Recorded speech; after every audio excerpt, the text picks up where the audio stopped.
சற்று முன் கிடைக்கப்பெற்ற மிக மிக முக்கியமான செய்தி ஒன்று வெளியாகியுள்ளது. ஆர்பி உதயகுமாருக்கு எம்எல்ஏ பதவி கிடையாது. தென் மாவட்ட நிர்வாகிகள் அதிரடியான உத்தரவு. அதாவது வருகின்ற சட்டசபை தேர்தலில் ஆர்பி உதயகுமார் தென் மாவட்டங்களில் போட்டியிட்டால் தோல்வி என்பது உறுதிதான் என்பதை தென் மாவட்ட மக்கள் பேசியிருப்பது அதிமுகவில் எடப்பாடிக்கும் அவரது ஆதரவாளர்களுக்கும் அதிர்ச்சியை ஏற்படுத்தியுள்ளது. இந்த வீடியோவில் இதை பற்றி தான் முழுமையாக தெளிவாக நாம் பார்க்க போகிறோம். அதாவது அனைத்து இந்திய அண்ணா திராவிட முன்னேற்ற கழகத்தில் எடப்பாடி பழனிசாமிற்கு ஆதரவாக ஆர்பி உதயகுமார் தான் தென் மாவட்டங்களில் ஆதரவுகள் இருப்பதாகவும் தற்பொழுது துணைத் தலைவர் உள்ளிட்ட எதிர்க்கட்சி துணைத் தலைவர் உள்ளிட்ட பதவியும் ஆர்பி உதயகுமாருக்கு வழங்கப்பட்டுள்ளது. ஆனால் எடப்பாடி குறிப்பிட்ட சமூகத்தினருக்கு எதிராக செயல்படுவதை தென் மாவட்ட நிர்வாகிகள் கண்டித்துள்ளனர். பொதுமக்களும் தொண்டர்களும் எதிர்த்துள்ளனர்.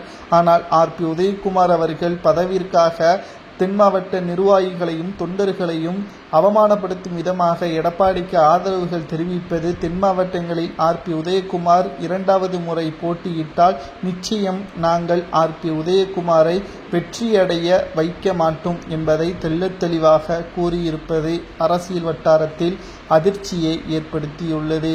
ஏனென்றால் 2026 சட்டசபை தேர்தல் நடைபெறுவதற்கு இன்னும் 9 மாதங்கள் தான் இருக்கிறது. தொடர் சுற்றுப்பயணத்தையும் எடப்பாடி பழனிசாமி அவர்கள் மேற்கொண்டு வருகிறார். இருந்த போதிலும் கூட அந்த அளவிற்கு எடப்பாடி பழனிசாமிற்கான ஆதரவுகள் இன்று வரை கிடைக்கவில்லை. செல்லும் இடமெல்லாம் பணத்தை கொடுத்துதான் கூட்டங்களை வரவைத்து கொண்டிருக்கிறார். எடப்பாடி பழனிசாமி என்ற பெயரும் தற்பொழுது அடிபட்டு கொண்டிருக்கிறது. இந்த ஒரு வேளையில் தென் மாவட்ட தொண்டர்களும் நிர்வாகிகளும் எடப்பாடிக்கும் ஆர்பி உதயகுமாருக்கும் எதிராக செயல்படுவதன் காரணமாக நிச்சயம் வருகின்ற சட்டசபை தேர்தலில் தென் மாவட்டங்களில் ஏதேனும் ஒரு தொகுதியில் ஆர்பி உதயகுமார் போட்டியிட வேண்டும். அப்படி போட்டியிடும் பட்சத்தில் நாங்கள் அவருக்கு எம்எல்ஏ பதவியை பெற்றுக் கொடுக்க மாட்டோம் என்றும் தோல்வியை தான் பெற்றுக் கொடுப்போம் என்றும் தென் மாவட்ட நிர்வாகிகள் கூறியுள்ளனர். அதே சமயம் ஓபிஎஸ் அவர்கள் எந்த தொகுதியில் போட்டியிட்டாலும் சரி, அவர்கள் எந்த கட்சிக்கு ஆதரவாக செயல்பட்டாலும் சரி, அவர்களுக்கு நாங்கள் ஓட்டுக்களை செலுத்துவோம் என்பதையும் தெரிவித்துள்ளது அரசியல் வட்டாரத்தில் பரபரப்பை ஏற்படுத்தியுள்ளது.